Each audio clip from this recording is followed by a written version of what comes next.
So the company we've started is called Generational Systems, or Genesis. I'm pretty excited about it because one of the things we're trying to highlight with it is the creative aspect that this technology gives.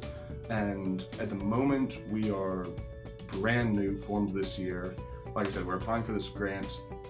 If we get funding, and we're praying we do, but if we get funding, our next step will be to get some office space and start growing from there. So we found this is absolutely the best time to be getting into the additive field.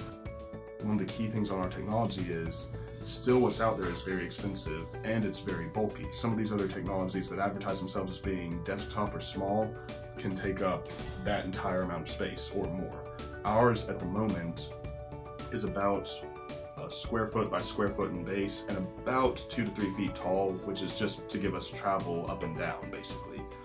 Long-term technology plans are to try to branch it into steel and titanium and other more advanced metals that are tough to do using either traditional machining or additive manufacturing methods right now.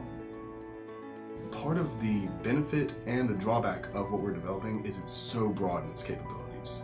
It can be used in defense, biomedical, industrial, even home use. But that's been a challenge for us to kind of identify key areas we want to explore and really dive into those. One of the main areas we're interested in at the moment is, like I said, biomedical, because I think an affordable additive manufacturing machine for the biomedical industry, it would be huge. It's something that's not really available. A lot of commercial machines out there at the moment cost into the hundreds of thousands of dollars. This prototype we're hoping to keep under $10,000. So it would be a significant cut down from what's currently available. It's also reasonably quick from what we've seen. We haven't had a chance to get hard numbers on times, but if you could have something that's quick and cheap with surgery ongoing, that would open up huge doors.